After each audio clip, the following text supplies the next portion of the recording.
ಎಲ್ರಿಗೂ ನಮಸ್ಕಾರ. ಇವತ್ತು ದಿಢೀರಂತ ಆಗೋ ಒಂದು ಸಾಂಬಾರು ತೋರಿಸ್ತಾ ಇದ್ದೀನಿ. ಬೇಳೆ ಹಾಕೋದು ಬೇಡ, ಜೊತೆಗೆ ಬ್ಯಾಚುಲರ್ಸ್ ಇರ್ತಾರಲ್ಲ ಅವ್ರಿಗೆ ರೇಜ್ಗೆ ಕೆಲಸನೂ ಇಲ್ಲ. ಇಲ್ಲಿ ನಾನು ಒಂದು 2 ಈರುಳ್ಳಿ ತೊಗೊಂಡಿದ್ದೀನಿ. ಈ ರೀತಿಯಾಗಿ ಅಥವಾ ನಿಮಗೆ ಯಾವ ರೀತಿ ಬೇಕೋ ಆ ಥರ ಕಟ್ ಮಾಡ್ಕೋಬೋದು. ಇದರ ಜೊತೆಗೆ 1 ಟೊಮೆಟೊ ಹಾಕ್ಕೋತಾ ಇದ್ದೀನಿ. ನಿಮಗೆ ಟೊಮೆಟೊ ಜೊತೆಗೆ ಬೇಕಾದ್ರೆ ಹುಣಸೆ ಹಣ್ಣಿನ ರಸ ಕೂಡ ಹಾಕ್ಕೋಬೋದು. ಈಗ ಒಂದು ಮಿಕ್ಸಿ ಜಾರ್ಗೆ 2 ಸ್ಪೂನ್ನಷ್ಟು ಹುರ್ಗಡ್ಲೆನ ಹಾಕ್ಕೋತಾ ಇದ್ದೀನಿ. ಅದ್ರ ಜೊತೆಗೆ 1 ಟೀ ಸ್ಪೂನಷ್ಟು ಸೋಂಪು ಅಂತ ಸಿಗುತ್ತಲ್ಲ, ಅದನ್ನು ಹಾಕ್ಕೊಂಡು ಸ್ವಲ್ಪ ನೀರನ್ನು ಹಾಕ್ಕೊಂಡು ರುಬ್ಕೋಬೇಕು.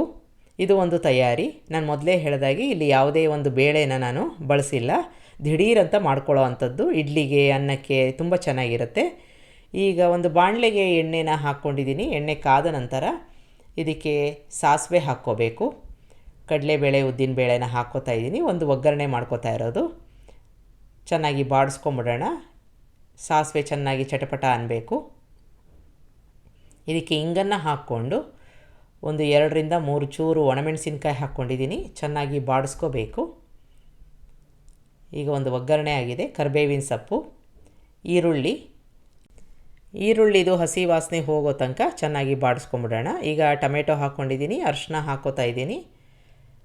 ಎಲ್ಲವನ್ನು ಚೆನ್ನಾಗಿ ಮಿಕ್ಸ್ ಮಾಡ್ಕೋಬೇಕು. ನಿಮಗೆ ಸ್ವಲ್ಪ ಹುಳಿ ಬೇಕು ಅಂತಂದರೆ ಈ ಸಂದರ್ಭದಲ್ಲಿ ಸ್ವಲ್ಪ ಹುಣಸೆ ಹಣ್ಣಿನ ರಸನ ಹಾಕ್ಕೋಬೋದು.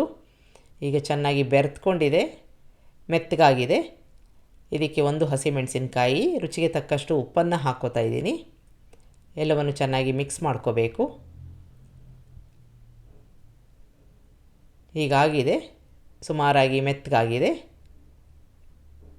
ಇದಕ್ಕೆ 1 ಸ್ಪೂನ್ನಷ್ಟು ಸಾಂಬಾರು ಪೌಡರು, ಅದಿಲ್ಲ ಅಂತಂದರೆ ರೆಡ್ ಚಿಲ್ಲಿ ಪೌಡರ್ನ ಹಾಕ್ಕೋಬೇಕು. ಬೆಲ್ಲನ ಹಾಕ್ಕೋತಾ ಇದ್ದೀನಿ. ಈಗ ಎಲ್ಲವನ್ನು ಚೆನ್ನಾಗಿ ಮಿಕ್ಸ್ ಮಾಡ್ಕೊಂಬಿಡೋಣ. ನಿಮಗೆ ಸಾಂಬಾರು ಎಷ್ಟು ಬೇಕೋ ಅಷ್ಟು ನೋಡಿಕೊಂಡು ನೀರನ್ನು ಹಾಕ್ಕೋಬೇಕು. ಸುಮಾರು 2 ಗ್ಲಾಸಷ್ಟು ನೀರನ್ನು ಹಾಕ್ಕೋತಾ ಇದ್ದೀನಿ. ಈಗ ಚೆನ್ನಾಗಿ ಕುದಿ ಬರಲಿ. ಒಂದು 2ರಿಂದ 3 ನಿಮಿಷ ಇದನ್ನು ಕುದಿಸ್ಕೊಂಬಿಡೋಣ.